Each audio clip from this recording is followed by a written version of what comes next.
Hey everybody, welcome back. Today we got an exciting one for you. Today we're gonna be chatting about how big business gets business. So this is something that I've looked at and I've studied because, to be honest, if you want to be the best and be the biggest in your industry, you need to understand how people are currently doing it now. If it works, is it on the way to not working? And can you duplicate it?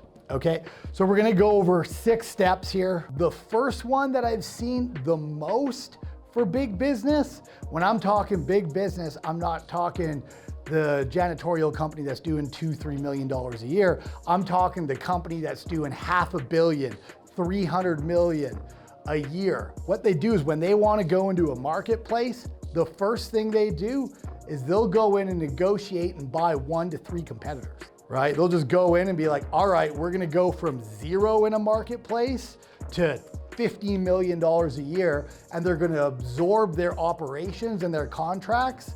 And then what's gonna happen is they're gonna take their operations and learning and then suck it into that industry and change it out over time. So that's a big one. Second thing is how big business does it is they franchise out. If you're not this giant company that can afford to buy these other businesses because you're into all these high rises and all these things, then the other way they do it is they franchise.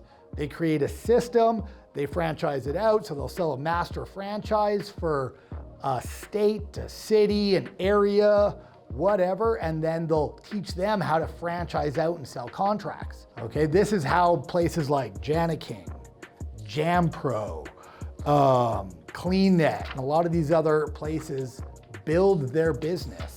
Janiking's yearly sales is $727 million. JamPro's yearly sales, $500 million. CleanNet, $50 million. BeClean, $223 million. And then when you start getting into giant ones like Omni Cleaning and these places that are all over the world, and they're cleaning massive high rises and they're in all types of industries, the numbers get pretty astronomical. But they franchise out. The third thing that they do is they learn how to tender. So they'll go after huge, giant buildings, and they might only take 3 to 5% profit on them.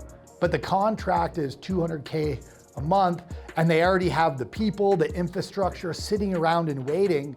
So that 200 grand gets absorbed into their business, and they already had those costs. They just absorbed this extra 200K a month into their business, and they already had everything to do it. The reason why, if you go out and you try to tender and you're trying to get a mall or you're trying to get something reasonably big, that it's so difficult and you think the price is ridiculous, is really what goes into my next one is they repurpose to reduce. Okay, so they repurpose equipment that they have sitting around, managers, people, and they repurpose it for another building that maybe they're paying them, but they're not really working these full hours, and then they get to absorb that extra cost. So they start repurposing their people and their equipment, so when they get to go bid on something, they don't have to bid with machines included in it. They don't have to bid with training time and managers and all this, because they already have people sitting around. So you go and you bid on a tender, and all of a sudden, you're like, man, how are these guys doing it for that price? It's like minimum wage plus a little bit. How are they doing the equipment, the waxing, all these things? Well, to be honest, they have people sitting around and equipment sitting around just waiting there. That's why it's so hard to compete with them. Okay, plus they also have the money to have the right type of promotion to go along with it and show them, or by them I mean the client, that they're the right company, they're big enough, and they've been able to take care of a lot of people. Okay, so far we have, they buy businesses, they franchise out, they tender, they repurpose to reduce, and they also do things like multi-discounts. So they'll go in and then go, hey, I want to go get every single one of these restaurant chains across Canada, and I'm going to give them a discounted price, so I know nobody else is going to be able to compete with that price, and I'm going to take over $40,000 a month worth of these contracts, or $150,000 a month worth of these contracts. And they get these giant spikes in their sales. So they'll have people that just go and try to find these. or tender them out. But what you really need to understand that all of these tactics, they buy businesses, they franchise, they tender out, they repurpose to reduce, and there's these multi-discounts that they do. They all require one thing. They have to have sales teams. They have people that actually go out and sell their services, sell why they should be the ones that are selected. They have people that design the proposals and do the tenders. They have people that sell the franchises and get contracts to give the franchises. They have people that just focus on giant multi-discounted contracts. They have sales teams that specifically do these things.